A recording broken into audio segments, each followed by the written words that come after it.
So I'd like to wish you all a very good evening and thank you for joining us. This is Scotland's only national Christian hustings event, and we're hopefully going to have around 100 people watching online tonight.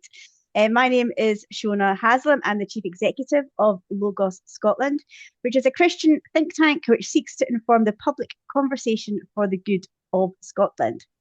I'd like to welcome you all and also to our 7 candidates. Thank you for joining us. We have a mixture tonight of current MSPs and candidates who all have a connection to the Christian faith. And recent polling from Logos Scotland showed that many Christians remain unsure of who they are going to vote for. So I'm really pleased that we're able to provide this opportunity to hear from the candidates and understand a bit more about where each candidate stands on, each party stands on key issues. You've all been submitting questions, which has been fantastic, and I've pulled together and will ask the candidates this evening. So thank you all very much for your challenging questions.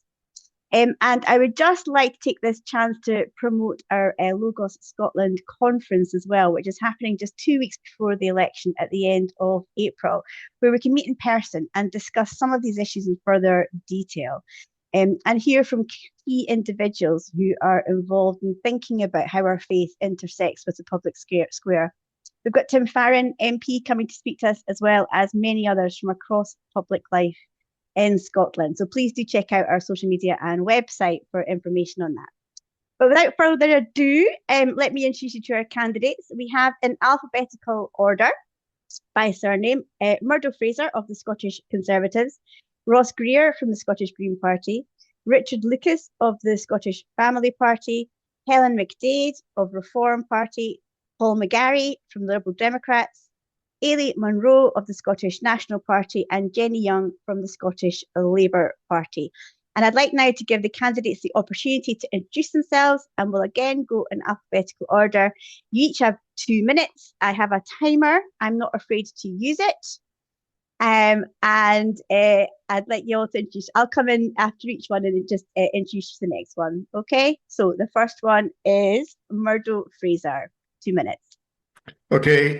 Thanks very much, Shona, and well done to Logos for organising the hustings.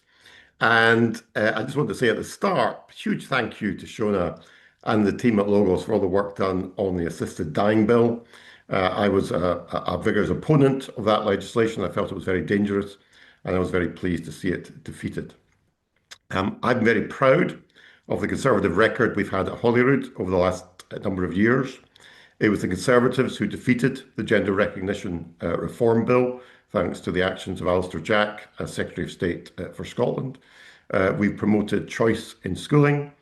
We promoted the maintenance of religious observance in schools, and we support freedom of speech and expression. And all these things are vitally important, including, of course, freedom of religion.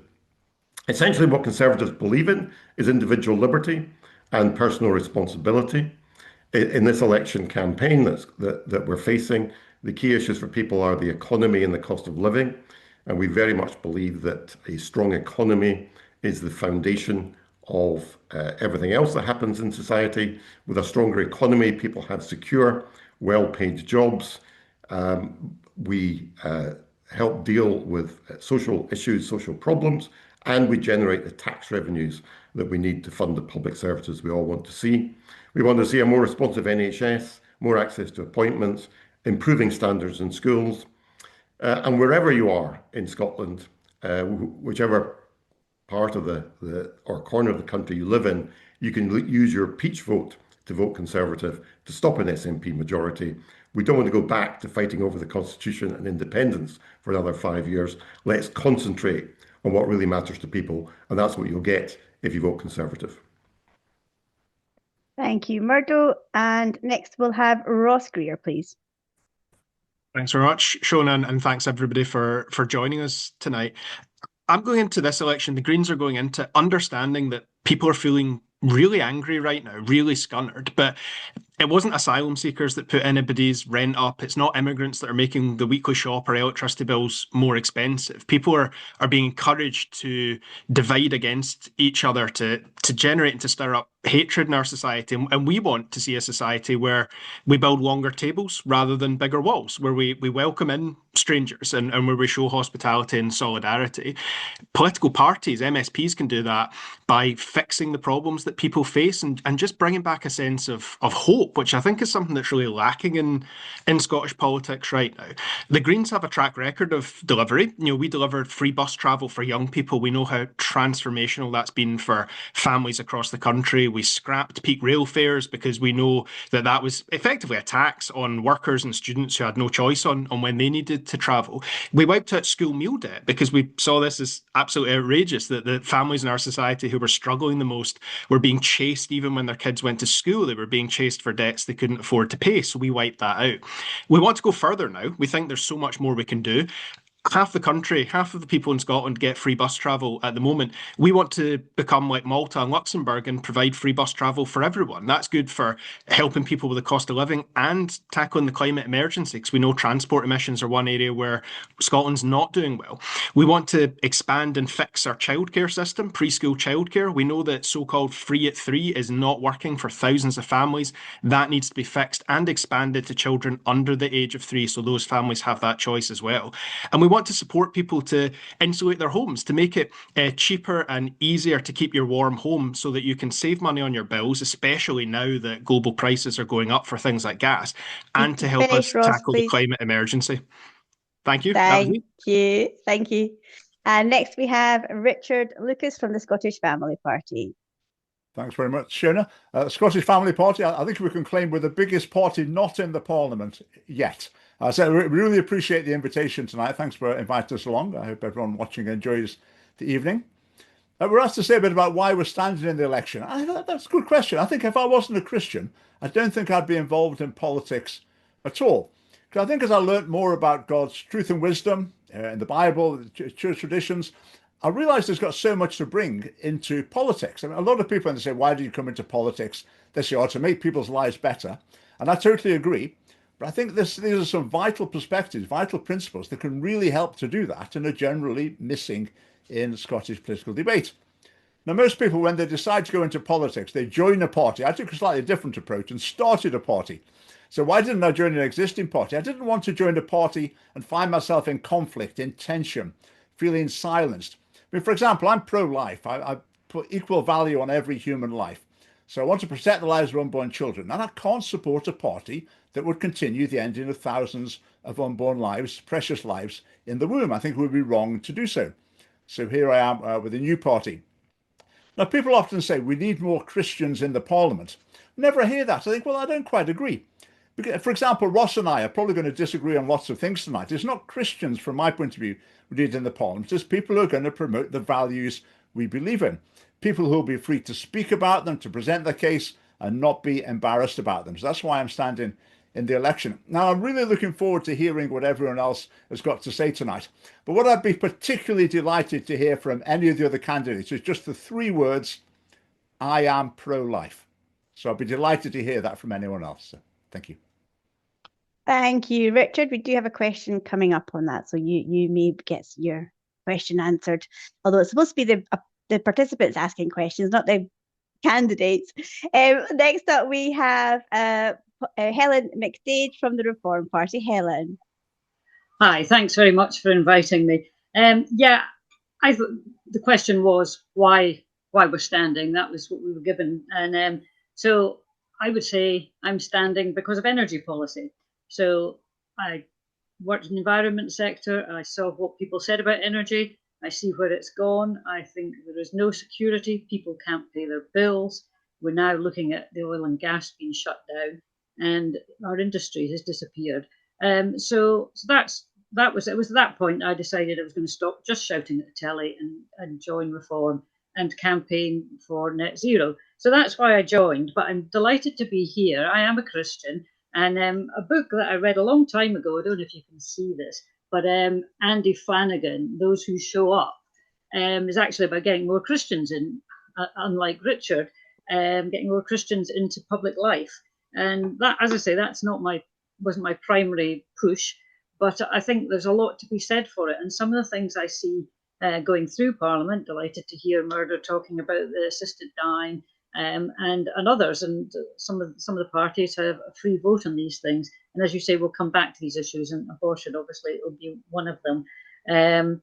But I would say Ross mentioned, and we will all disagree, Ross mentioned, getting more money for kids to be looked after in nurseries. I think there's a whole discussion there about parents or maybe families getting support to look after their own children. And I wasn't thrilled to hear the SNP saying that they would now take 9-month-year-olds into 52 weeks of the year into nurseries. I mean, that may be needed. Some parents that might suit. I think a lot of parents actually wonder at some point whether they've done the right thing or whether they have to do this because of the economic situation. So these are issues that I think we'll come back to some of them. Thank you.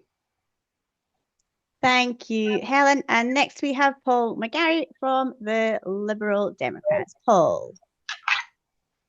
Hi, I'm Paul McGarry from the Scottish Liberal Democrats. Thank you very much to Logos, and thank you to nearly 100 people that have come along this evening to see what we all as politicians have got to say. So a bit about why I'm standing and why I care and why I'm standing for the Liberal Democrats. For me, I'm a youth worker, a volunteer youth worker, and that's been a big part of what got me involved in politics. As a teenager, I was homeless, and it was through youth work and through people helping me that gave me the opportunity to come to Scotland and continue to, engage and have a positive life and positive outcomes. And I believe in individuals and helping individuals. And that's really why I got into politics, was to try and see those places where people were being let down by government, let down in the communities, let down by the media, and to really try and create a positive opportunity and to help people. And one of the ways that I've certainly done that is through taking the housing and homelessness brief for our party and really help to try and champion positive housing policy and positive opportunities for people to have a fair house, particularly young people are homeless. One of the key policy areas is to ensure that if we were in government, that every single young homeless person would receive the same help and support as a care leaver would. Because I believe that would make a positive change, because actually we have to create opportunity. And that's what our party stands for. That's why I joined the Scottish Liberal Democrats, because they were a Liberal party who believed in creating opportunity for others. And that's what I believe that will deliver if given the opportunity, and certainly what I deliver if given the opportunity as an MSP in the Parliament. Thank you very much, Paul. You're all being very good with your timings. Ailey, 2 minutes. And you're just muted. Thank you, Ailey. Thanks so much. Well, it's so lovely to be here with you all tonight. I'm really looking forward to the discussion. Thanks so much, Shona, and everyone for organising it. I got into politics. I've been behind the scenes for the last 5 years, but I work in the office of Alistair Allen, MSP for the Western Isles. And I decided to stand as Kate Forbes was stepping back. I think lots of women are stepping back from politics, and I think there's lots of good reasons for that. Family commitments being one, very understandable one. There's also the very toxic environment, particularly online, for all politicians, but female politicians especially, studies have shown us. And I think while it's an intimidating environment to put yourself out there, kind of to step into, it's so important that those of us who can do. In my time in the Parliament, I've seen that there are good, kind people, that there are Christians as well across all political parties, as we can see here tonight. And it's really, I think, when politics is at its best is when we're all coming together and working together, bringing our shared values and our opposing values and experiences to make the best society that we can for everybody. And that's something that the SNP tries to do. We're a very broad range of views within the SNP because we're united under our desire to see an independent Scotland where we have control over our energy policy, where we can take decisions to keep bills down for good and make decisions that are for the betterment of the whole of Scotland. But there are also lots of different views within the SNP on many topics, and that's one of our strengths, as well as something that can be challenging at times, of course. So that's some of the reasons I'm standing. I've got 2 young two young kids that are 9 and 6. They are being babysat by Granny just now, but apologies if they jump in at any point if they get past the bouncer. My husband works in the NHS and he is currently still on a shift, but should be home fairly soon. So we're a young working family, and I know lots about the challenges that many people face with the cost of living, with juggling childcare, all that kind of thing. So I'm delighted about the childcare announcement, and I'll finish there. Thank you, Ailey. And last but by no means least, we have Jenny Young from Scottish Labour. Thank you, Shona, and thanks so much for having me. This is my first Hustings, so yeah, great to be with you all. I never really intended to stand for election. Many moons ago, I used to have a proper job. I was a teacher for many years in West Lothian, taught French and Spanish in a high school there, which I absolutely loved. Loved working with young people and being in the school community and things. But actually, it was teaching that led me to this point of standing for election for the Scottish Labour Party, because I just compared my experience of teaching with the experience I'd had growing up at school, and I could really see the decline in our education system, despite, best efforts of hardworking teachers and support staff and really excellent young people that I worked with and taught. But yeah, one story that always stays with me is my first year of teaching. There was a boy in an S1 French class, British, grown up in this country, and he couldn't read in English, and they'd sent him to my French class, and I just thought, what is going on here? And is this really the best we can do for our young people who are, our future, and not in a cheesy sense, but just in the hard fact of these are the workers and the thinkers and all the people that will work in our NHS and all the rest of it of tomorrow. So that's kind of what spurred me on to get involved in politics. And yeah, so for the last 3 years, I've worked for Scottish Labour MSP, Michael Mara, in the Parliament, and helped him on a range of issues, particularly to do with budgets and policy as well. So that's given me a bit of an insight into kind of how the Parliament works and sometimes how it doesn't. But that's been really helpful. And I think I would just kind of echo Ailey's point about seeing how politics is at its best when people come together. And I think the assisted dying bill was actually one where I had a sort of insight into how some of the MSPs who were opposed to the bill really did work together across party lines, obviously a free vote, to deliver that result. And I found that really kind of encouraging experience of how people can work together in the Parliament. Great. Thank you, Jenny. So we've had quite a few questions submitted from participants, which has been absolutely fantastic.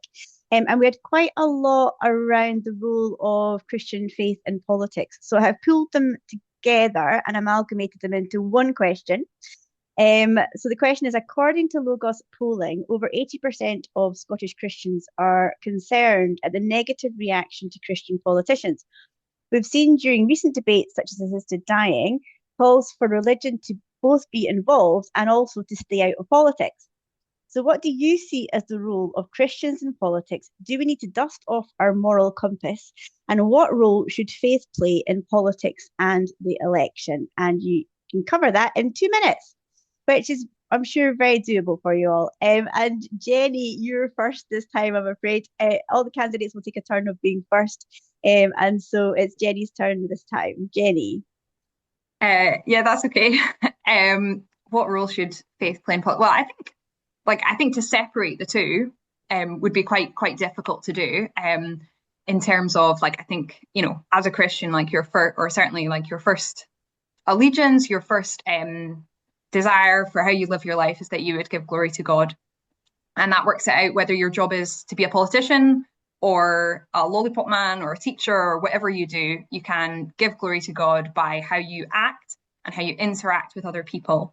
Obviously that, brings challenges in the political sphere. And as the question referenced, we've seen that with the likes of kind of Kate Forbes or other people who have been quite unashamed of their Christian faith and what the Bible teaches about all sorts of areas of life. And that has kind of brought them into conflict with the kind of prevailing narrative, maybe in the media or in sections of society.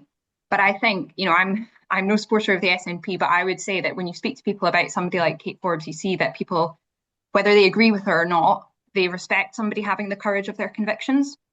I think as a Christian, obviously you have strong and deeply held convictions that are rooted in what God's word has to say.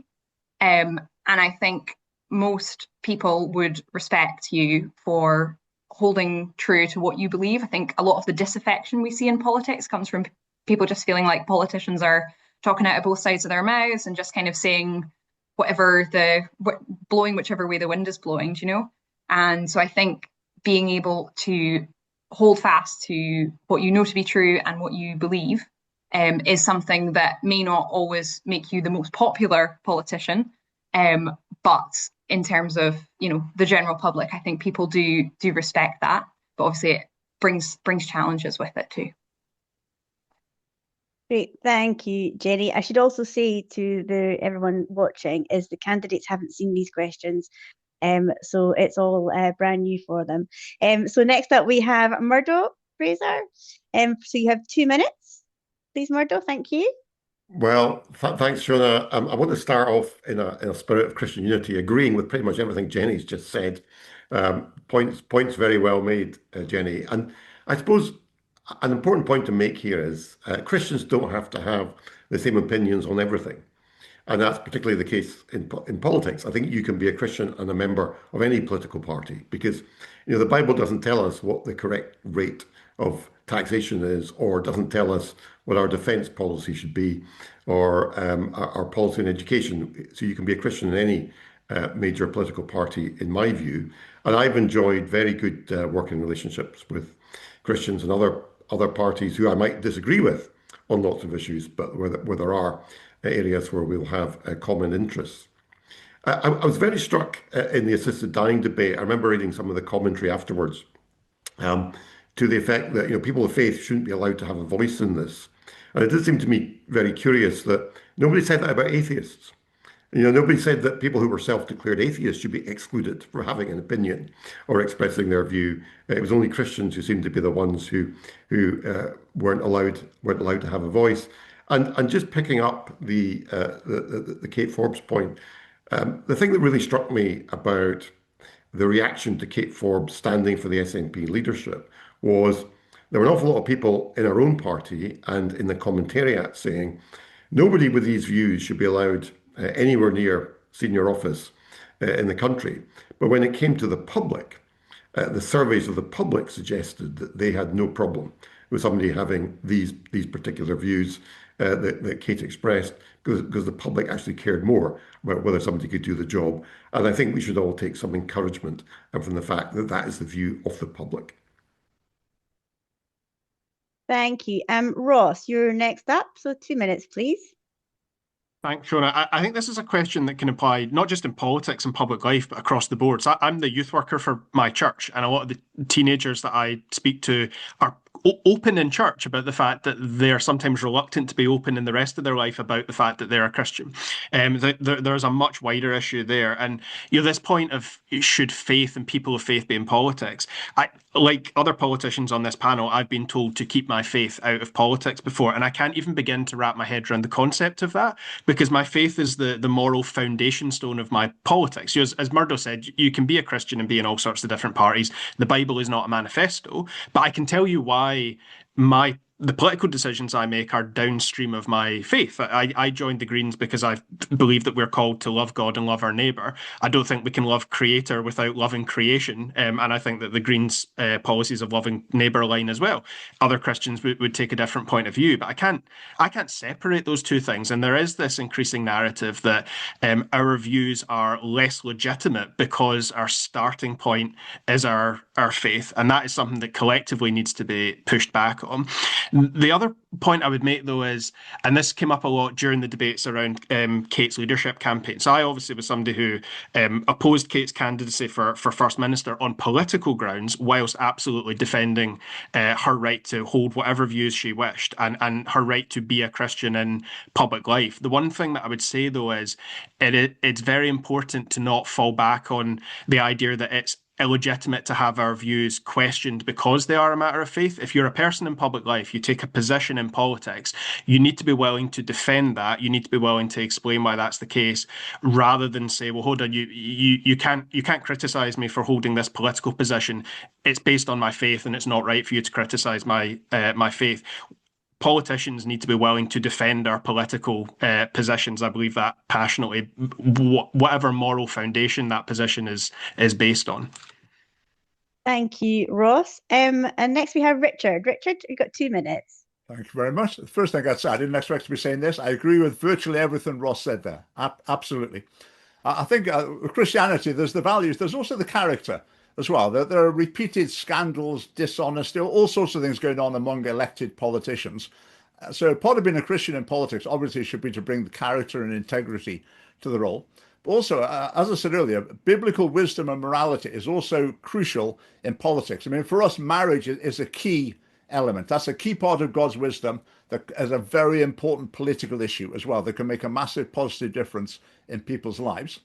There's some of the flashpoint issues now in terms of Christian values and the general sort of political media establishments. I mean, generally, LGB issues are extremely controversial. That transgenderism is maybe a bit less controversial. As I said earlier, the pro-life issue, again, is extremely, extremely controversial. But I absolutely agree with Ross. If a politician says, for example, I am pro-life or I oppose same-sex marriage, then absolutely it's quite reasonable for a party to say those values don't fit in our party, then we don't think you should be in the party. I think that's absolutely fine. That's what political parties are all about. I'd just like to take issue with something that the Murdo said. The Murdo said, you could be a Christian in any party because the Bible doesn't tell you anything about tax rates. I entirely agree, it doesn't, but it does tell me something about the value of every human life. So as far as I'm concerned, supporting a party that doesn't value every human life to the point of approving the ongoing ending of innocent human lives on an industrial scale, I think that, to my mind, that indicates a party that Christians shouldn't be supporting. Thank you. Helen, you're next, if you would mind. 2 minutes, please. Yes, I think I'm interpreting the question slightly differently, which I think was that are Christians uncomfortable in public life and feel that they may be discriminated against, or people would think differently about them. And I'll hold my hand up and say that I have found that I haven't been elected in the Parliament, but I have lobbied at the Parliament for an organisation. And I mean, I'll be honest, I never wore a cross on show because my job was to be there to persuade people of the job I was being paid to do, which was about the environment. And I did know, I felt there was a very humanist ethos through a lot of the environment movement. That'll be very controversial with Ross possibly, but that was what I felt the people I interacted with. And so I do think that there were people making remarks about in the assisted dying bill. I saw some politician saying, it was all very thoughtful and, it was great, and the people were actually doing this and it showed the Parliament at its best. But he was really fed up being lobbied by Christians. I mean, I'm paraphrasing, but it was about that. And I thought, well, that's really a bit weird. Who do you expect to be very much to the fore in this? So I do think that society has got to a situation where Christians can often be looked on sideways. And yes, it's all very well saying, oh, well, you just stand up. And actually, I think I see more people wearing a cross routinely now. And I just wonder whether people are feeling that, well, actually, I do have to say yes, there are Christians in the country and I'm one of them. So, yeah, I think it's a difficult area. Thank you. And next we have Paul. 2 minutes, Paul. So I think I'd be in a lot of danger of repeating a lot of what everybody's said. But I think the main thing I'd say is to dispel the myth that actually, as politicians, we're combative all the time. We're generally not. And I see that reflected in my church. But actually, in various churches I've been in, there have been various councillors, MSPs, party members, candidates from loads of different political parties. And sometimes you find yourself actually having somebody come to you and go, I'm surprised you get on really, really well with them, or you have particularly good friendship with them because they're from a different political party, which, I think a lot of that comes from that whole media part that you see. And I think the same is the case when it comes to a lot of how people are treated with faith in politics, because I see the absolute storm of my good friend Tim Farron, and he's going to speak to you guys about his experience as the leader of the party. I see what happened with Kate Forbes, who's again brilliant individual and how she was treated. But generally speaking, that's not the day-to-day existence that I think many people see as Christians in politics, in much the same ways people might see in the workplace. As a Christian who's existed in my workplace, okay, maybe I've been jokingly called the vicar on occasion for my the way I express my faith. Actually, it's very, very similar. And so I would use this opportunity with lots of Christians on the call to say, actually, do get involved in politics, because actually it's not as binary as you might think. And actually, there is much more that we can find in common to chat about and to get along with. As I find when I sit next to various different people, whether it be somebody from the Family Party, the SNP. I don't think I've sat next to anyone from the Greens yet, Ross. Maybe you'll help me just to change that. But certainly, I find myself that we have more in common, and I think that's the main thing I want to bring, rather than just repeating the sort of same experiences that everyone else has had. I think, there is more in common, and I'd encourage people to actually get involved and not be put off by that. Sometimes it seems like Daniel and the Lions Den stuff that you see in the media. Thank you, Paul. And finally, Ailey. Thanks. Well, yeah, not to echo what everyone else has sort of said again, but I'll not repeat it. But I think what Ross said about loving your neighbour as yourself, that's something that we can all carry, and that might look different for those of us with different views on things, but it's about thinking about how would I like to be treated if I was in that person's shoes, and that comes from as we're legislating on things in the Parliament or in our interactions with people. And I would say what politics is missing a lot of just now is lots of the fruits of the Spirit, and so that kind of gentleness, self-control, kindness, generosity. And I think that's something that as Christians in politics, it's so valuable and so needed to approach our conversations and to approach policy making with that mindset. So yeah, that's what I'd say. Thanks, Ailey. You're going first on the next one, so get ready. Thank you all so much. Now, the next question is around a policy issue. So last year, the government commissioned a review of the abortion law in Scotland. In November, the convened group published their report along with the recommendations. Does your party intend to bring forward any of the recommendations that were contained in that report, or wider, what would your view be of the government's involvement in our abortion policy in Scotland? So first of all, we have Ailey. A nice easy one then. I think on this issue, it's obviously something that people have deeply held beliefs on, and as Christians, we're called to advocate for, every human life. At the same time, we have to see that abortion is an issue where people turn to it when they feel they have no choice, often, and we need to create a society where people don't feel that childcare affordability or access is a factor, and don't feel that, their bills being too high is a factor in those decisions that they're having to make around family planning.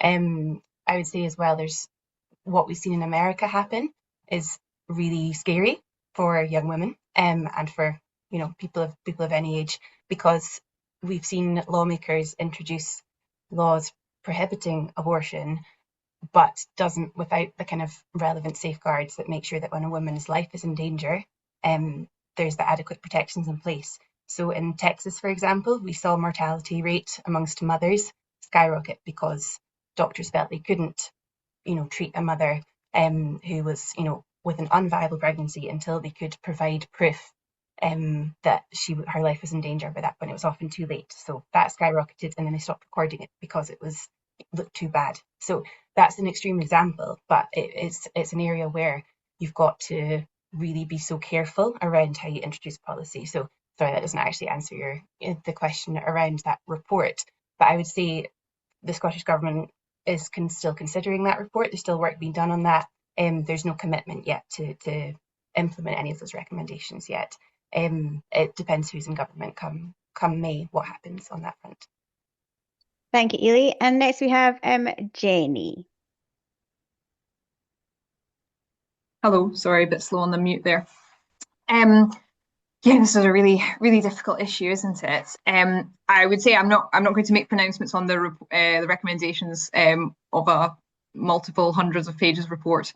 And yeah, as Ailey said, it will be for the next government to decide what to do with that.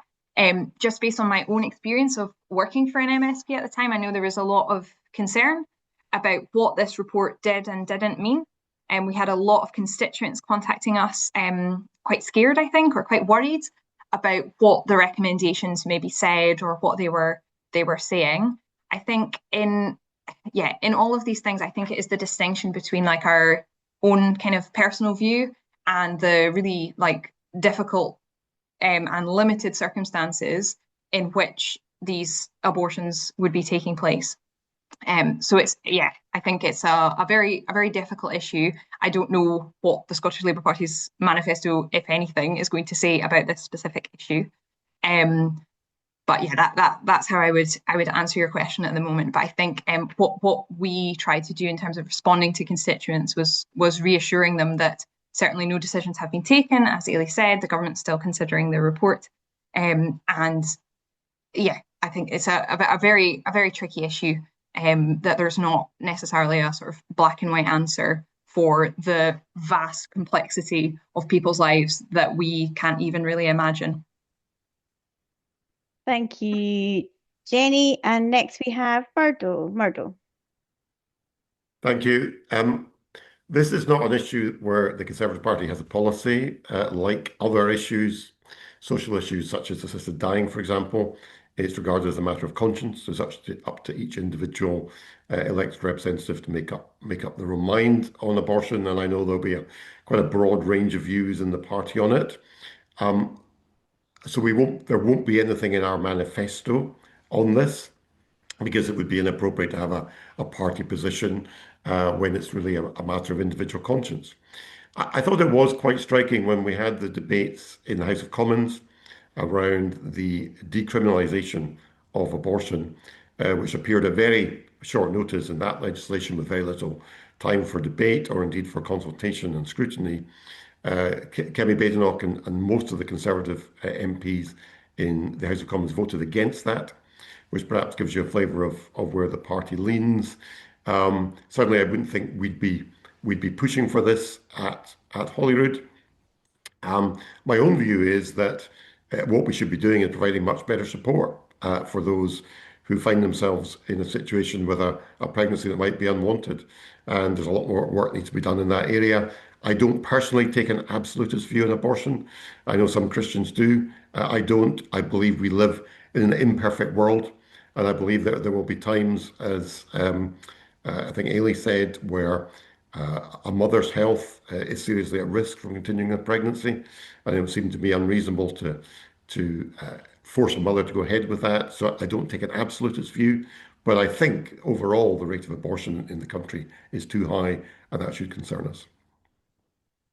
Thank you. And Richard, you're next. Thank you. I think the recommendations from the advisory group are horrific. Basically, abortion up to full term, gross liberalisation, utterly horrific, a grave evil. Now, talking about black and white, for me, absolute black and white. God doesn't want babies to be killed in the womb. His precious new lives he's created, he doesn't want them killing in the womb. I think it's quite straightforward. It's biblical teaching, it's church teaching.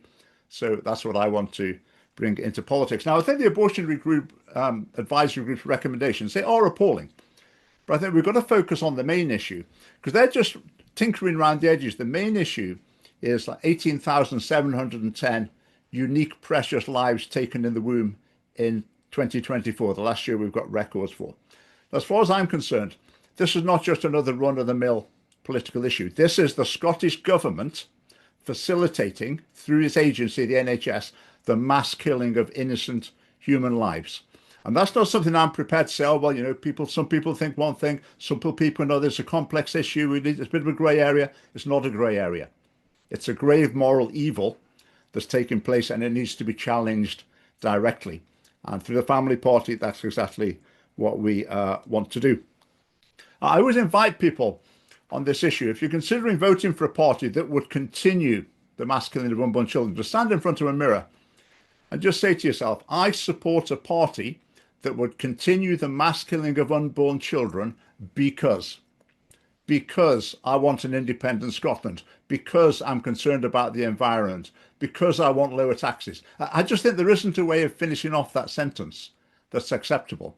So for me, it's a conscience red line. Okay, Thank you. And Ross. Thank you. So I support women's bodily autonomy and women's right to choose because we know that without that, far more people die. Far more women, generally very vulnerable women, die. And specifically on these recommendations, I'm not going to pretend to remember everything from that hundreds of pages report, but picking up on what Jenny said, there was certainly a lot of misinformation around it. This is not going to result in doctors being allowed to carry out abortions at 9 months in whatever circumstance and all. There was a lot around it that was quite misleading. The abortion term, the standard limit would still be 24 weeks. What we've got at the moment is a situation where a handful of exclusively extremely vulnerable women are being prosecuted every year because they've had abortions under often very desperate circumstances. So we've had examples of there was a woman who was desperate situation, vulnerable woman, survivor of domestic abuse, went to the NHS for an abortion at what she thought was 16 weeks. It was then discovered after she'd had it that it was actually just past 24 weeks. That was referred on to the police. That's not a situation in which that woman or anyone else involved is possibly going to be helped or supported by that moving into a criminal justice space. So yeah, the Greens do want to see decriminalisation here, not because of the kind of scare stories that have been put out around this, but because the current criminal law is exclusively being used against a handful of the most desperately vulnerable women every single year and completely inappropriately. If we want to be a genuinely pro-life society, I'll go back to what Ailey said earlier on, we should create the conditions in which people want to bring children into the world. We should create a world in which people want to have children, where they can afford childcare, where they can afford a good quality of life in a safe community for their children. That's the kind of stuff, that's why I mentioned childcare in my opening remarks. That's the kind of stuff that we should be focusing on here, but we should not be prosecuting a handful of desperate, vulnerable women every year. Thank you. And we've got Helen next. Helen? Yeah, I'm going to start by saying I was a vet, and we spayed feral cats, and there was this feral cat, and started to operate on it. It became clear the kittens within it were nearly full term. And I said to my boss, what are we going to do here? And he said, well, there's not enough homes for cats anyway. So I euthanized them. I still remember those kittens. They were kittens. They were kittens. And so I'm not absolutely against abortion, but I think the idea that in one room in a hospital you can have people saving a 22-week fetus who grows up to be, as I know, a policeman helping us all, and in another room you have somebody who has tried to abort themselves, perhaps by saying that they were a certain term and got these pills, and then they're in trouble and they're in hospital, and that child is born and it's gasping for life. And what are you asking the medical staff to do with it? What are you asking the doctors and nurses to do with that baby that has come out of that woman that has aborted herself? Or perhaps been forced to do it because it was a girl and they'd had the tests for that. And there are already 118 boys to 100 girls being born in UK Indian families, I believe. I read that. So I think you want to think really, really hard about this. And I was in tears earlier today, as was my husband, who I have never seen cry, reading Alison Pearson's article in the Telegraph about this. So I really would ask people to think about, you don't have to be absolutely against abortion to see how appalling what has been passed down south is. I cannot understand how people cannot think what they're asking doctors and nurses to do, what they are leading people to do. And Ross, it could be easily dealt with. You just make it much more, you deal with the law. I mean, that's not a reason. So I think just think about it and imagine you're the nurse or doctor that is taking that gasping baby out, as was described actually by Nadine Dorris. And you're going to say, what am I going to do with this? We'll put it over there in that kidney disc and come back later. Thank you, Helen. Thank you. And finally, Paul. Paul? Right. So, as many have covered, this report, still to be debated and scrutinised, and it will be debated and scrutinised by MSPs in the next Parliament before anything happens. So there is no knee-jerk or response, and I think the misinformation, disinformation that people have said, I think is very real. It is a conscious issue, and so, but me as somebody who hopefully will be part of my party group, certainly what I will bring is I have a view that I think reflects what a lot of Christians tell me their view is, which is that of being pro-life and pro-choice. in that I want every pregnancy to be supported, and I want every mother, including my own mother, who was a teenager, a single parent teenager, who wasn't supported. But I want to make sure that every mother is and has genuine choice, and every child that enters the world comes into a world of love, stability, and opportunity, and that's what it means to me to be pro-life. And I've come to believe, and the evidence supports this, that prohibition does not achieve this goal, and it never has. Across history and across the world, where we've banned abortion, it's not stopped. It simply has become more dangerous or more hidden and more desperate. And women have died, families have been destroyed, and suffering's not been reduced. It's simply been made to be invisible. This isn't just me trying to give a liberal turn. It's documented. It's a consistent pattern. And countries with the most restrictive abortion laws do not have the lowest abortion rates. And countries that invest in education, in support for mothers, in affordable childcare, in strong welfare systems, and in honest and compassionate relationships and sex education, those are the countries where abortion rates fall. And so I think if we genuinely care about this, and I believe as people of faith we do, then I think we have to follow the evidence and not just the rhetoric. And that brings me to my end of my time. Thank you, Paul. And you're going first for this next one. You had time to think for the last one, so you want this one. I thought this is a really interesting question from one of our participants this evening. And having been a former candidate, I would have been interested to discuss this at Hustings, so I thought I would bring it forward tonight. So do you agree that meaningful partnerships between the public sector and local communities are key to successful service delivery improvements going forward? And if so, what will you do to create and support such partnerships? And first we have Paul tonight. So perhaps too much time to think there. I managed to write some notes, but not this time. And I do know, having been at Hustings with yourself, Shona, in the past, this is a good question for a Liberal Democrat, because actually we believe that community's where it starts. And certainly in my own experience and where politics started for me, it was from running a local project where I could see the benefits of what we were doing for young people in the area, but struggling with funding, and then trying to make that message and reach that message to first to the community council, then to the local council, to be told, well, there's Scottish funding cuts, and constantly trying to make that argument to demonstrate that what we're doing makes sense, makes a difference. And for the Liberal Democrats, we believe in community being the way forward, and we want to empower local community councils to have more power to engage with groups, so that actually more and more we make clear the lines from local groups, local churches, local food banks to be able to actually speak directly to power. And it's great that there are organisations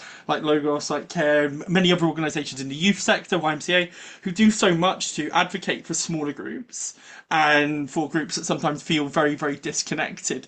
Because I completely understand it. Sometimes you're there with your small group trying to represent an issue, such as my youth project, and you walk into the parliament and there's lots of sort of large, huge lobby organisations on behalf of other groups. And sometimes you feel a little bit David and Goliath as you try and bring these issues. But certainly as a party, we believe in localism. We want to see better funded local councils so that they can actually better resource and support smaller organisations and those who are making such a huge difference at a local level. Thank you. And next up is Ailey. Ailey, same question. Thanks. Yeah, I would agree with a lot of what Paul said. It's so important that we have government at a national and a local level working well with community groups, because it's the community groups that understand the situation on the ground, who know what communities need. I think one of the really important things we need to work on is trying to improve the long-term funding and that certainty for third sector, and for charities and for kind of other organisations that rely on funding. It's something that's quite difficult to do just now with the current constitutional arrangement, because we don't know year to year what funding we're getting in Scotland. It all depends on what is decided down in London. And so that's another reason why I'm supportive of independence, so that we can have that longer term financial planning, so that we can borrow money as needed to direct that towards the kind of policy ideas and areas that we need. But I think meantime we are doing some good work in terms of multi-year funding for arts organisations, multi-year funding for specific charities, there has been some progress on getting that to kind of 3 years rather than 1 year, where charities have to apply again and again. So I think that is something that we could do a lot of work on in the next parliamentary term to kind of improve that flow, and make sure that those third sector organisations have the support that they need on an ongoing basis, and that certainty for their staff and for their service users as well. Thank you. And next is Jenny. Jenny. I suppose I would slightly come back on that point in the sense that like it has been quite marked over the time of the SNP government that they have centralised power in Edinburgh rather than in local communities.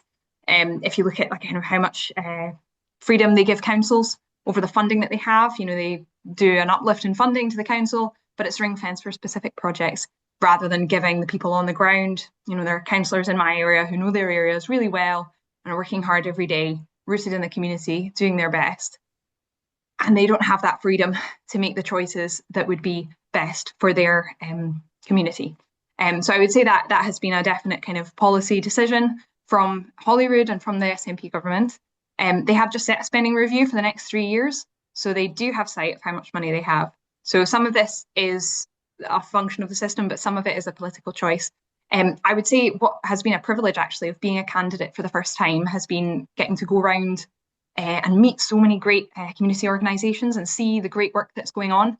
I think too often these community organisations are kind of having to fill in the gaps where kind of services through either a lack of funding or just gaps in the system, they're kind of filling in those gaps. But it's really quite inspiring and humbling to see how people are giving of themselves, often on a voluntary basis, to meet the needs of their community and to really step in where other services maybe have failed them. Particular issue in my constituency is there's a kind of new housing development and people were promised a train station, which hasn't yet materialised. And to see how various local community groups, including the community council and all of this, have kind of worked together and really put that on the map and really pushed for that has been quite something to see. Thank you. And next we have Murdo. Thanks, Shona. I think we're in a almost uniquely challenging financial position in Scotland. Every independent commentator who's speaking about election challenges, whether it's the Institute for Fiscal Studies, the Scottish Fiscal Commission, Professor Anton Muscatelli, Professor David Bell, is all saying there isn't any money. All these parties making all these promises and there's no cash to go around. And Jenny's absolutely right. Councils are basically the whipping dogs of the SNP administration. Councils are seeing their budgets being slashed. Some of them are trying to make up the balance by raising extra money and little taxes here and there, like visitor levies are just going to punish the economy even more. But it does mean that local services people have relied on, things like local libraries or town halls, communities are being expected to step in and take these over.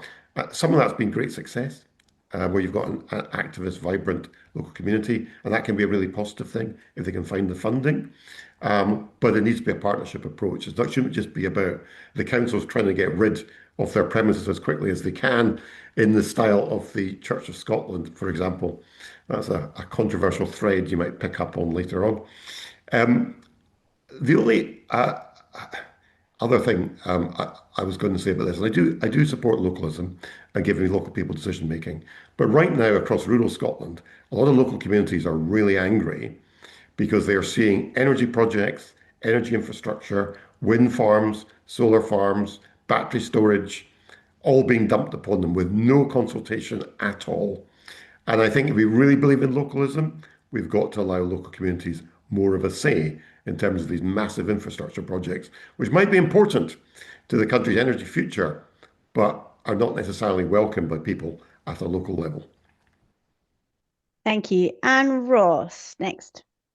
Thank you.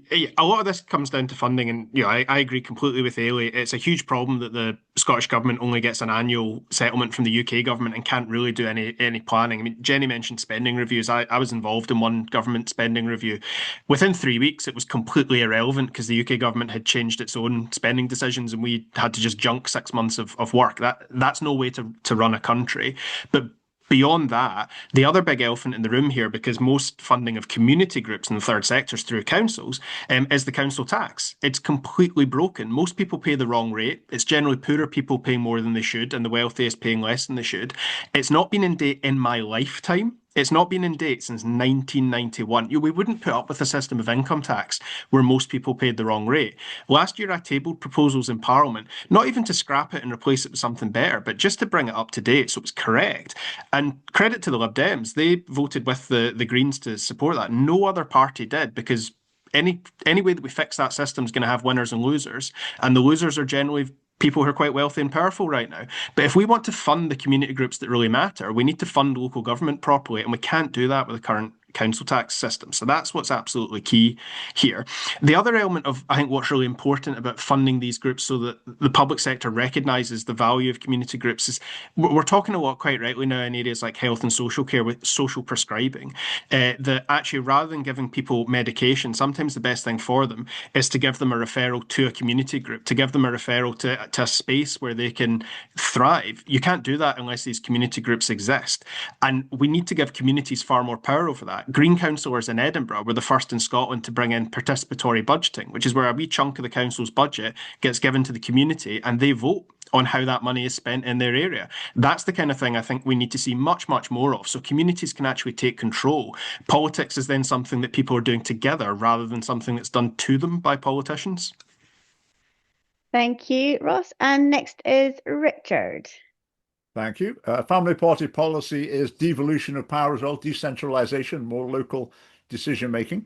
I think a lot of the things we've been hearing about to do with local communities, the thinking is, can we spend more money on these? Can we spend enough money to support these groups, these local facilities? And that's the challenge. I think we're increasingly entering an era where it's not just a matter of political will, it's a matter of financial reality as well. I think maybe the days where political parties just pitching saying we can spend more here, more there, but we can solve this thing. I mean, reality is biting. I think there are difficult decisions to be made.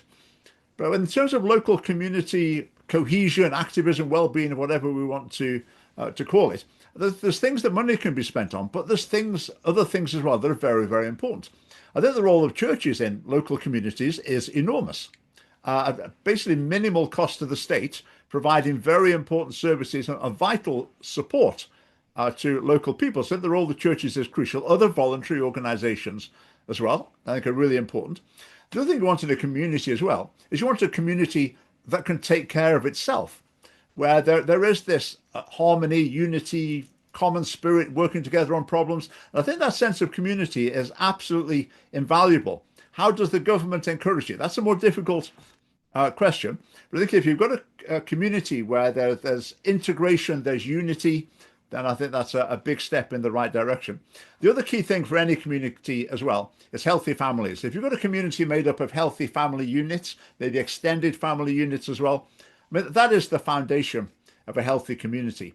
And the family party, that's our focus, is to encourage stable family life on which can be built healthy communities across Scotland. Thank you. Thank you, Richard. And finally on this section, we have Helen. Thanks. Yeah, I mean, it's been alluded to by a couple of the parties there. There is no money. The Scottish Government is spending 30 billion more than it gets in. And people can complain all they like and say, well, that's because Westminster doesn't give us enough. Everybody is going to have less. So there is no doubt that community groups and third sector can often deliver things, more efficiently for less money, do a great job. And so this is not an argument against them. And I certainly would agree that at the moment, the local authorities are pretty much the whipping boys for central government. The SNP government has refused really to let local governments do what they want with the money that they're given.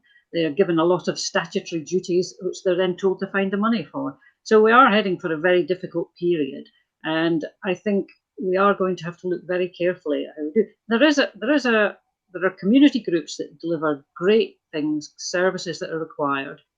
There are also groups getting money from the government so that they can produce reports which then go back to the government, which then the government says we should do this, we've got these reports that say that, and it can be a bit circular. So I would very much divide between giving groups that are developing policy, they shouldn't be getting government money if they're lobbying the government for something, and groups that are providing services, that's a very different thing. And we need to find a way to support those people. Thank you very much. And Helen, I'm going to come to you first on this question. So again, this is a policy question. Housing is not just an economic issue. It shapes human dignity, family life, and whether communities can stay socially coherent. What practical steps would your party take to ensure that people, especially younger people and families, can afford a secure home in the communities that they belong to? And Helen, I'm going to come to you first on this. Yeah, I mean, we definitely need to build more houses. So there's nothing wrong with, there's targets there that need to be met. There's often brown spaces that could be used to build houses. I'm also confused somewhat, other people may have found this, going around leafleting as we do in this time of year. I'm amazed at how many of the houses that are built nowadays are big houses. Families are getting smaller, lots of big houses. When there is an affordable housing element, often sometimes delivered well, sometimes delivered like not a great way. So we need to do that, and we need to build more social housing. But we also need to recognise that we should repeal what the SNP did in bringing in the fact that there doesn't have to be a local connection for social housing. And they did that in 22, so it's only in fairly recent years that they did that. And most people would think that local people should get some priority in social housing. And there's many people in very difficult situations which have no hope of getting a council house. And we need to build more of them, but we also need to make sure that we're giving them to the people that are local and need that. And an amazing number of 25 to 34-year-olds are still living in their parents' houses. And there's a lot of issues about that. But one of them is also about rented accommodation. A lot of landlords have decided it's not worth renting because of the regulation. So it's just a fact of life that if it's too difficult, people say, okay, we're not going to do that. So that needs looked at as well. Thank you. And next, Paul. You're on mute, Paul. Thank you. Yeah, all right, I'll try to keep it 2 minutes. An area I'm particularly passionate about. We believe that absolutely we need to return to the level of house building that we've seen in the past. We need to be building 25,000 homes. But more importantly, we need to increase the housing stock in other ways. That includes empty homes, particularly those who've inherited homes and then struggled actually in order to put those back into use, either through selling them or renting them on. Because, as somebody said to me the other day, it's amazing, 3 months my mum's house was empty and the damage that was done to it just made it so expensive to then have to bring it back into use. And so we provide grants and help to try and bring those houses back into use. Also, we provide incentives and support for those looking to downsize. And the idea is that we want to put more housing into stock. We want to support young homeless. I want to see dedicated facilities for those who are homeless and young to provide them support, training, and education around them. Basically, things that I certainly never really got, apart from actually through the support of the local church. But actually, to see that support provided for every young person who's homeless, and to see more support for young people trying to get on to the housing ladder, and also into rented accommodation, because that's increasingly becoming so expensive for individuals that they have no choice but to often share in that accommodation, and also to provide specific support and help for mid-market rents for key workers. And I think that number is 25,000 homes to be, 20,000 additional homes to be provided in mid-market rent. What we certainly saw at the beginning of the Parliament with the housing bill was a lack of confidence in investing and from house builders. And so we want to try and hopefully restore some of that confidence. Sorry, Thank I've you. come to the end. Thank you. Thank you, Paul. Ailey. Yeah, so there's so much that's quite exciting happening around housing. It's obviously something that is a really big issue still, despite a lot of progress having been made. There's been a lot of really good work done in terms of protecting renters in the most recent parliamentary term. We, as a party, are pledging to invest £4.9 billion into housing over the next 4 years, which is significant. At our conference recently, we also revealed a policy about contributing up to £10,000 for people's deposit to help them with their buying their first home, which will hopefully be really useful for getting people onto the ladder. Additionally, for rural and island areas, which is particularly important to the constituency that I'm standing in, there's going to be a specific rural and islands housing grant scheme to help people put down roots where they're from, where they live, and where they want to take up jobs. And I would say just on the social housing prioritisation, I believe it is down to local authorities. So that was whether there's a local connection required or not. And so that comes back to the localisation of decisions. Thank you, Ailey, and Jenny. Thank you. Yeah, this is a huge issue. I mean, there are more than 10,000 children living in temporary accommodation, i.e. they do not have a home to call their own. Before I was in politics, I think I mentioned earlier, I was a teacher. And to think that there are children going to school every day who don't have a home to call their own, who are sort of being shunted from pillar to post, that is no way for people to be growing up in this country. So it is one of the sort of number one issues that the next parliament will have to tackle, because we have a housing emergency, because we have an SNP government that 3 years ago slashed the affordable housing supply budget. And these things do have consequences. So we do need to see more investment in building more houses. That is the way out of a housing emergency, is to increase the supply. But I think what we also have to look at is the things that go around this. So we need the skills, we need the trained construction workers to be able to build these homes. So the Scottish Labour Party has announced plans to add an additional 9,000 apprenticeships in Scotland in key sectors like construction. We need to look at things like speeding up kind of planning processes and things, because we know that can put a huge block on building that needs to happen of houses in communities all across Scotland. And we did pledge as well 125,000 new homes. But I think these numbers in the abstract can sound like, well, what does that mean? But I think we need to think about those more than 10,000 children who are waking up tomorrow morning or going to bed tonight in a home that's not their own. And I think it's incumbent on whoever forms the next government to fix the mess that's been made of our housing system. Thank you, Jenny. And next we have Murdo. Thanks.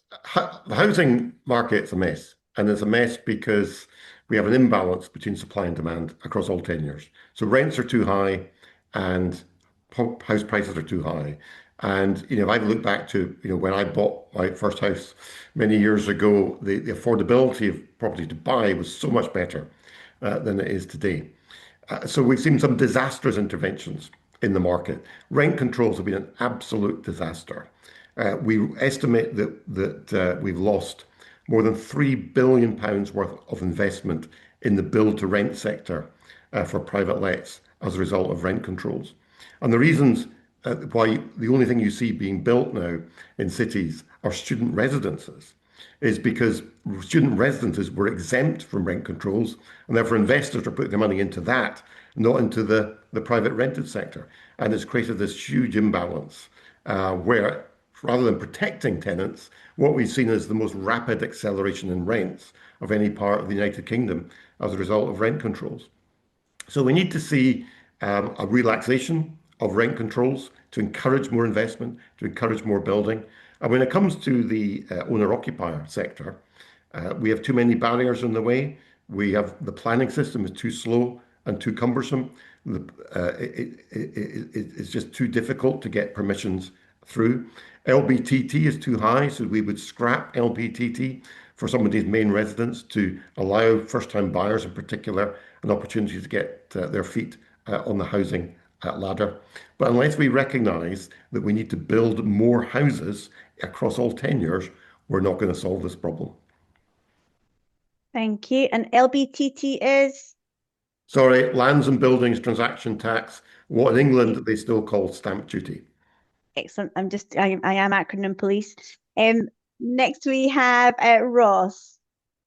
Thank you. So Jenny mentioned a minute ago that there's about 10 or 11,000, it's now north of 11,000, I think, children in Scotland are homeless, which should outrage all of us. There are more than 3 times as many holiday homes and empty homes in this country. So yes, we absolutely need to build more houses, but we need to recognise the fact that in a lot of communities, if we build more houses, they will not be bought by people who will actually live in them. So I represent Arran. If you're a young person on Arran, you have no chance of getting your own home in the community that you grew up in because you will never be able to outbid the people who are buying them either as a holiday home for themselves or who are buying them up to rent them out on Airbnb. So that's why the Greens gave councils the power to raise council tax by as much as they want on second and holiday homes. And in the first year of doing that, we reduced the number of second homes and empty homes in Scotland by 2,500. Those homes didn't disappear. They went back onto the market for people to buy to actually live in them.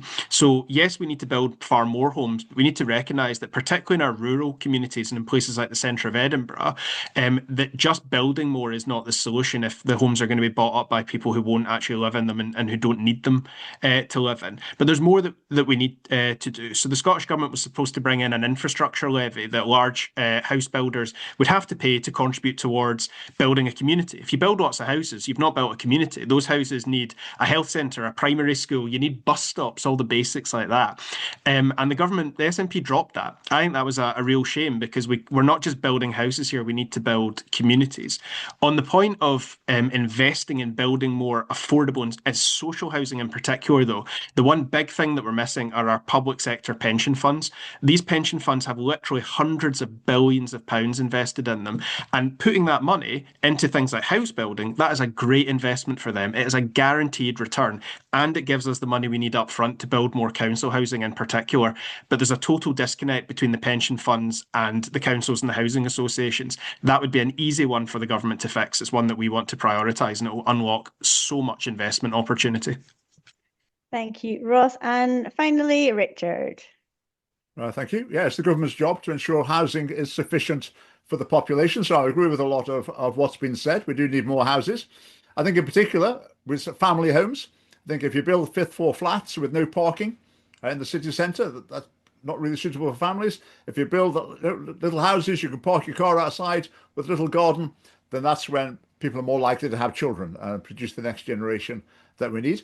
But then the SNP giving £10,000 towards first-time buyers, that's a gimmick, and it will just increase prices. It's obvious. It's basic economics. If you give people more money to spend on something, then just the prices are going to go up commensurately.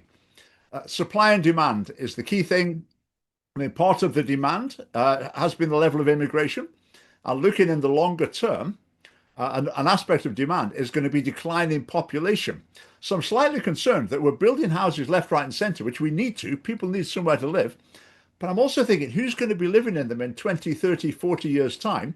Because on current projections, the population of Scotland is going to plummet. So there really is very careful management in the longer term, and I'm not sure that is happening. I would agree with Ross in terms of the fact that we want houses as far as possible to be occupied by their owners. It's much healthier for someone to be able to buy a house and spend their life investing in a property that is theirs, investing in their own future, rather than living in a house and basically making a landlord wealthy. So we agree with the additional dwelling supplement, and we would be happy to see that increased as well, because it's a really important thing for individuals and for families to be able to be investing in their own future through their housing rather than just contributing to someone else's wealth. Great, thank you. So we are going to move on to a quick fire round. Very exciting. So you will have 30 seconds to answer some questions each. And the first one is, in your view, what is the single most important issue Christians should prioritise when voting? And we will come first to Jenny on this one.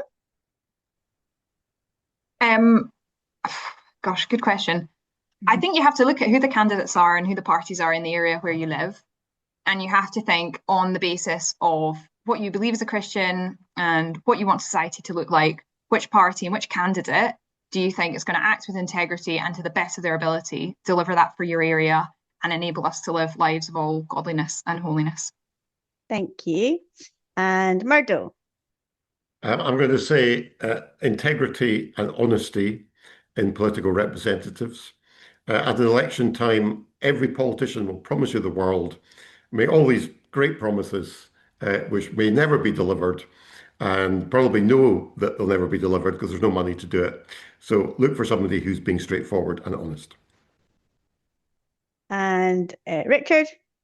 I would agree with all those answers, but I'd say I'd get to those questions after I'd found a politician in a party that wasn't going to continue the industrial scale taking of innocent life in the womb. And Ailey. Yeah, I would agree with Jenny and Murdo. I think that it's really important that you look at who your candidates in your area are, who's going to represent you well, who's going to represent your community well. Are they a person of integrity? Are they truthful?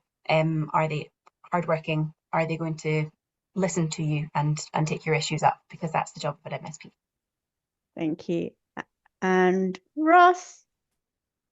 I think it's love. We are called to love. To love our creator, we need to love creation, and we should be looking for politicians who will show love as a verb. Love is a doing word, and we need to love our neighbor.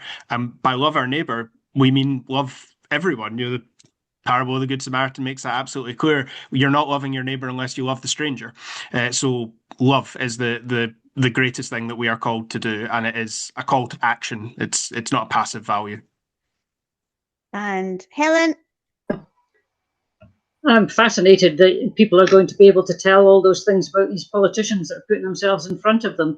I would say consider not what your circumstances are at the moment, unless they're dire, but think about your family, if you have family, and the future generations, and what you think. Do you think we're storing up trouble for them by spending money that we don't have that they're going to have to pay back?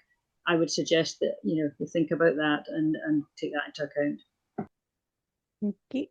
Paul.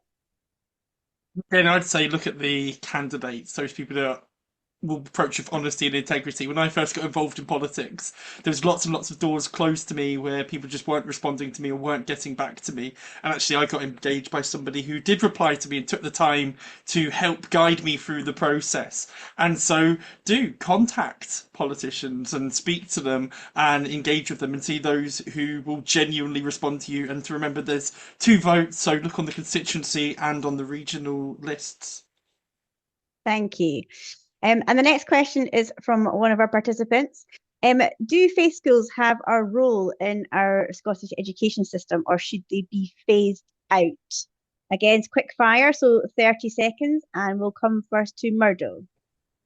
Yes, we've always supported faith schools. We support parental choice in education. So we've always supported Catholic schools. We have a Jewish school in Scotland. We have, I think, now 3 Episcopal primary schools. Personally, I'd be quite happy to see that expanded. If people wanted to set up schools of other faiths, Christian schools in particular, I think the state should be looking to enable that. Thank you. And Helen? Reform's policy is that we continue to have faith schools. I have to say I grew up in a place where we didn't have it. I grew up in Thurso, that everybody went to the same schools. I think there's a lot to be said for people getting to know each other. So, I think it's a shame if people don't know other people who live in their same community. Coming back to love your neighbour. And Paul?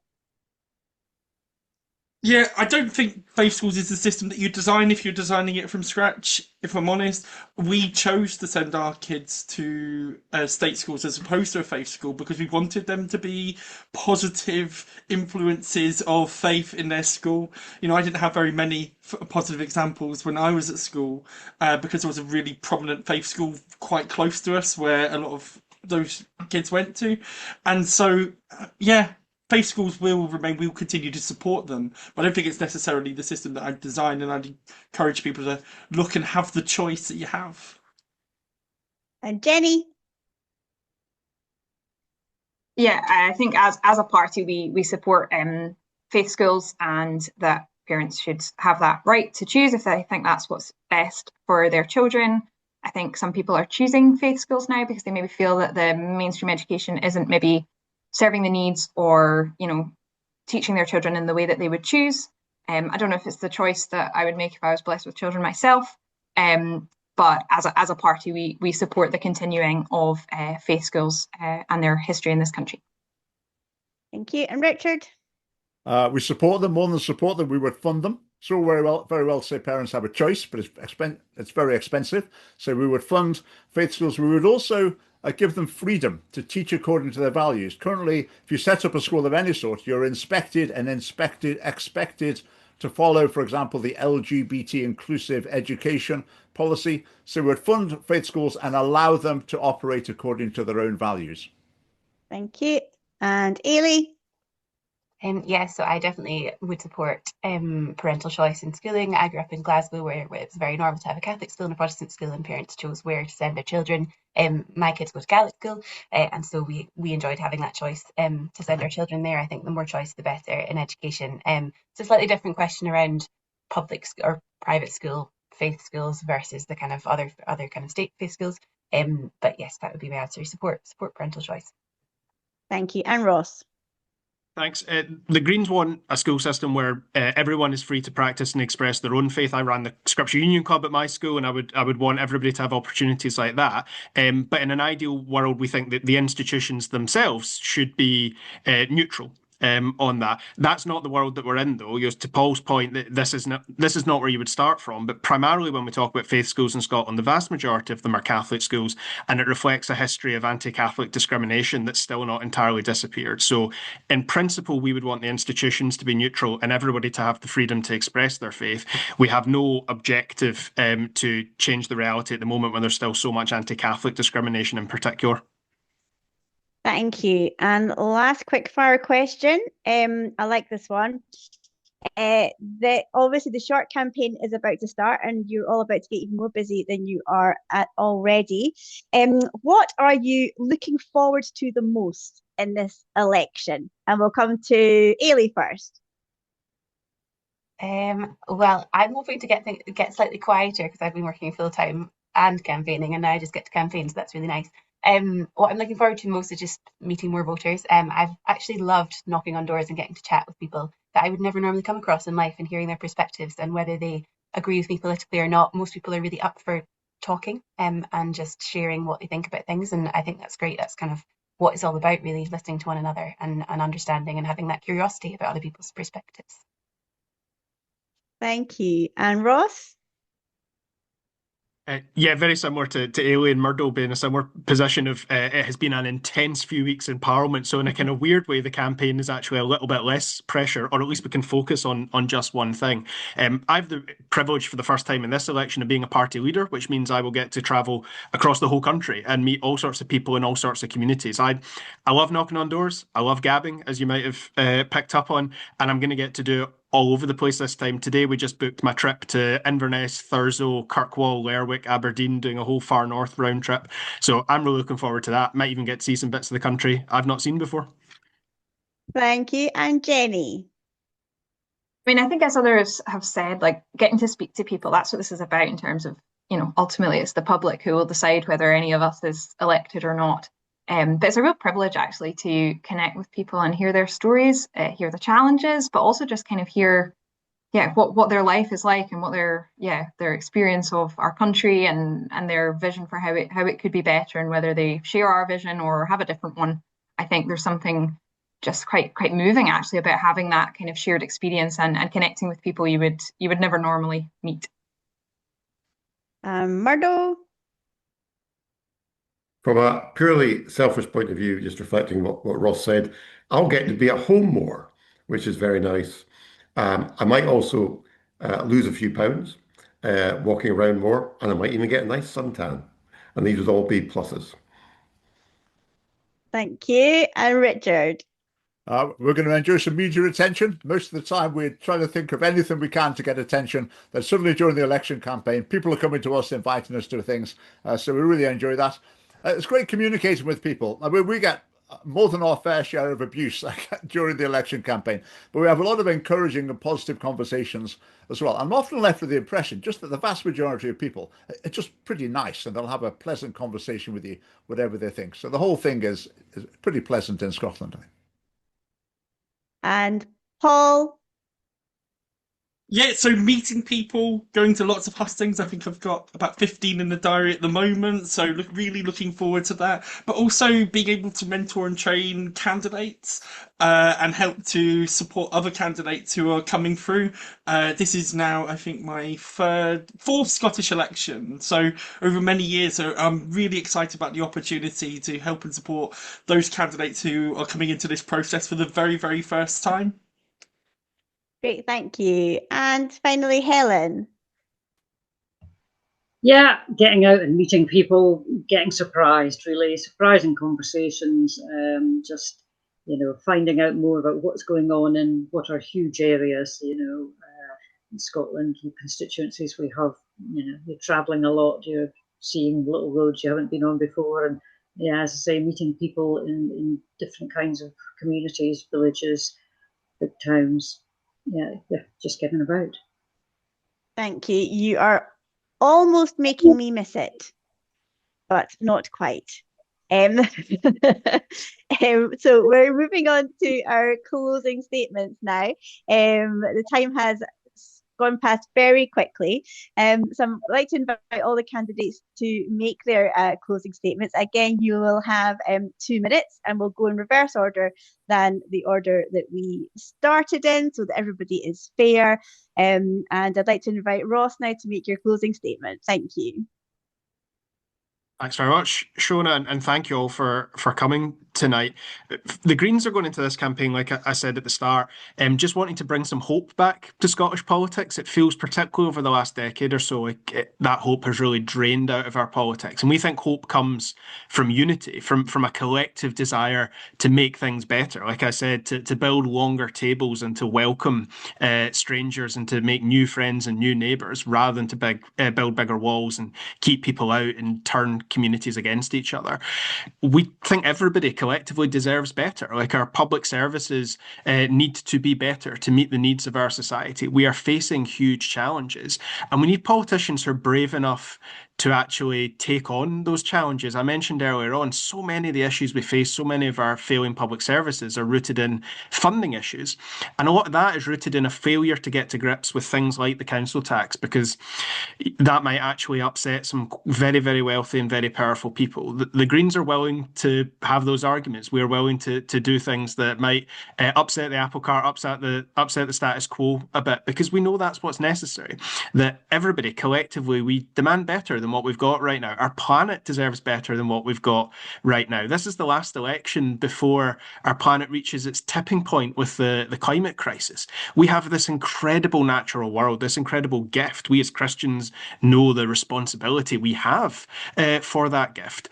And there's so much that we can and should be doing to safeguard it, not just for future generations. We're talking about a climate crisis that's now happening within our lifetimes. So if you want a party that has a track record of delivering things like that free bus travel, scrapping peak rail fares, and it has a vision, a hopeful, a positive, and a unifying vision going forward, then you can vote for the Scottish Greens. We will demand better. We will deliver better on your behalf. Thank you. And next we have Richard. Thank you. It's been interesting. I've been listening out to hear if I heard pro-life views from any other candidate here. I would say basically I haven't. So when Ross said he wants everyone deserves better, do the unborn not deserve life? But when people spoke about this issue, there was various prevarication, lots of talk about the women, but we're talking about human lives, babies being killed in the womb. What about them? Now, maybe some people are thinking, oh, for goodness sake, he's a broken record. He keeps talking about the same thing. Yeah. Okay, if I was in Nazi Germany, in a hustings, I would keep talking about the way the Jews are being treated. If I was in Britain in 1800, I would keep talking about slavery. If I was in apartheid South Africa, I would keep talking about apartheid. And the people said, oh, come on, can you not give it a rest? Can we not just, talk about some other issues? I'd say no. No, that this is such a fundamental moral issue. This is what we need to be focusing on. So I think when it comes to the Scottish Family Party, for us, these are matters of policy. I think often Christians have the idea you can vote for any party, and then we'll see who gets elected, then we'll try and sort things out afterwards. We'll write them letters, we'll meet them, we'll sign petitions. Okay, that's all fine. That can all make some difference. But in a democracy, the fundamental stage where you have influence is using your vote. So I'd urge Christians, if you hold to Orthodox Christian teaching, vote for what you believe in, and that would be the Scottish Family Party. Now, sometimes people say to us, I love your policies. I would vote for you if more people voted for you. Think, well, hang on a minute, that's a bit chicken and egg, isn't it? So a vote for the Family Party this time encourages more people to vote for the Family Party next time, which will lead us to the point where these values, what I would argue are traditional Christian values, will be represented openly and powerfully in the Scottish Parliament. So please vote for what you believe in. Thank you. Thank you. And next we have Helen. Yeah, somebody mentioned hope, so I'd like to give people some hope out there. You don't need to listen to Ross. A climate crisis is not going to kill off your next generation. You can have children. And the truth of the matter is that actually we're doing a lot of damage with some of our net zero policies. So, for instance, we cut down hardwood trees in America and China and Canada, and we burn it in Drax, and we say that's all for the good of the climate, and it really isn't. So we're doing a lot of absolute nonsense because it has a good headline. But well, I would like to give hope to young people by saying that we need tax cuts, so that particularly really damaging budget from the first Labour budget, where people who earned not very much money were managing to do not so bad, and immediately the national insurance and the employers meant that they had a problem, and also it meant that the change in the hours that they could work. And we need to reverse that sort of thing. We need to help people who are not necessarily that well paid by raising, when the opportunity comes, raising the tax limits so that they don't have to struggle quite so much. And so that's one of the things that we need to do. And also, we need to talk about mental health, and continually saying that we're doomed is not doing anything for young people's mental health. In fact, those people who believe in a God should perhaps believe that, you know, there is a greater power out there, and that we are not in charge of absolutely everything. So yes, of course, we have to do what we think's right. We have to look at the world and try and do our best for it. I mean, nobody's mentioned the natural environment in tonight's discussions. And far too often we're told that, you know, going on about net zero is enough to save the world, and when in fact looking after the natural world is what we're here to do. And so yeah, there's hope. Thank you. And Paul. So there's a question at the heart of every election, and it's not who do you dislike or which party has the cleverest slogan. It's simply what kind of a Scotland do you want to live in? And do you want a Scotland where a young person working hard to do everything right still can't afford a home? Where a person working 3 jobs still to be in poverty? Where families sit on housing waiting lists whilst thousands of properties are lying empty? Or where cancer can sometimes mean a year-long wait? Or even for those with childhood mental health conditions are waiting weeks, months, years for the diagnoses that they need, and where the answer always seems to be a press release and a broken promise, because that's the Scotland that we've seen over the last 2 decades, and it just simply isn't good enough for me, and that's why I'm standing in these elections. The Scottish Liberal Democrats believe in something differently at our core. We believe in a Scotland where your talent matters more than your postcode. It's about giving opportunity to people to succeed, where every child gets the mental health support they need, where a home is a right and not a reward for a lucky few, where we can treat the climate emergency with the same seriousness we'd give any other emergency. We show better stewardship for our planet. I think that's really important. We haven't been the biggest party in the chamber, but we've not let that stop us. We fought for carers. We fought for our rural communities. We fought for the right for every person in Scotland to be treated with dignity. We delivered over £300 million of investment in the last budget, whilst other parties chose to sit on their hands. But we're going to keep on fighting, because politics at its best is not about power, but as I think we've heard from all the other candidates, it's about people. Real people in real communities with real hopes for themselves and for their children and the next generation that we pass on. That's what drives us. That's what this election's about. And that's why I'd ask you to, where you can, vote for my party, either in your constituency or on the regional list. Thank you. Thank you. And next we have Ailey. As others have said, It's about voting for the kind of Scotland you want to create.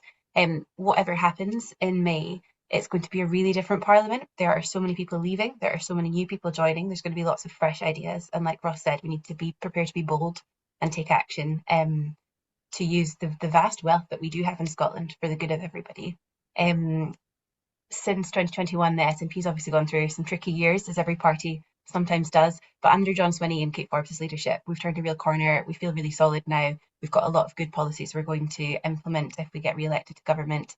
And I think I would always recommend, I probably shouldn't as a candidate, but I would always recommend people go to these online kind of politically neutral, it's like a quiz you do where you put in what you think about things and it tells you at the end which party you most match with. And actually, I think that's quite a nice way of making sure that your own kind of preconceptions about what a party is about maybe don't influence so much, and you actually get to look at what their policies are and how that chimes with what you think about how Scotland should be run.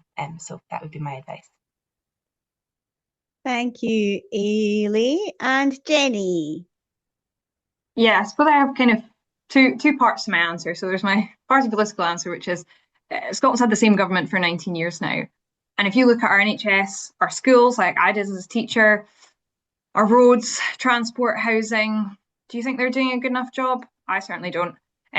Just numerically, the only party that can replace them as a party of government is the Scottish Labour Party. And we will be the main challenger to the SNP in huge number of constituencies up and down the country. So if you want to not just oppose but replace this SNP government, then you need to vote for Scottish Labour.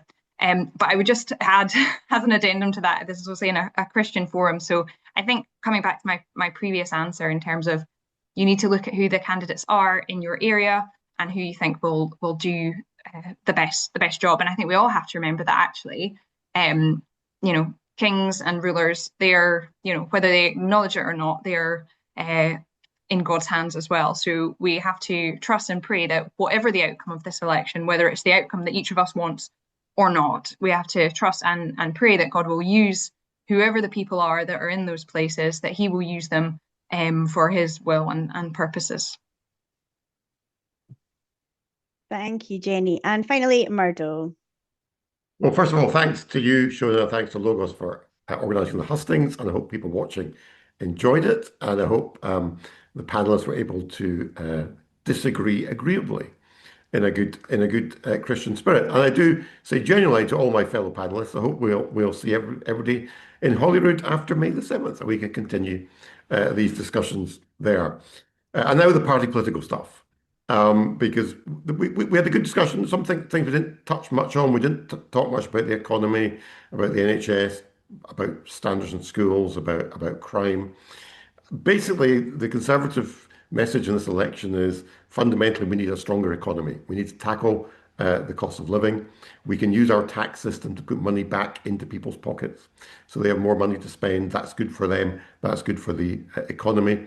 We can deliver faster medical appointments, faster GP appointments. We can restore standards in schools. All these things are possible. But Scotland was in status for the best part of a decade because we spent all our energy fighting over the constitution, fighting over independence, whether we should separate from the rest of the UK and have another referendum. And John Swinney said if he gets a majority at this election, he's going to take that as a mandate for another independence referendum. And here we will go again, back on the treadmill, talking about the constitution instead of talking about the things that really matter. So the Conservatives are very clear.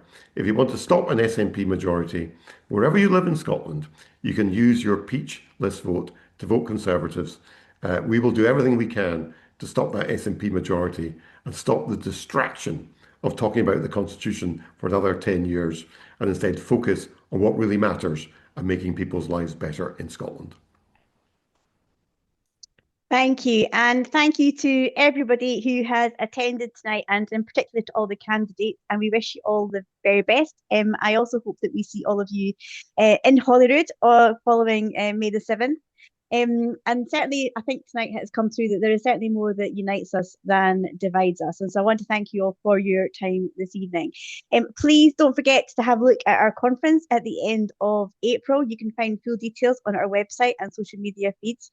And you can also sign up to our mailing list to be kept up to date with all of the latest Logos Scotland activity. And there's a lot happening over the next couple of weeks and months.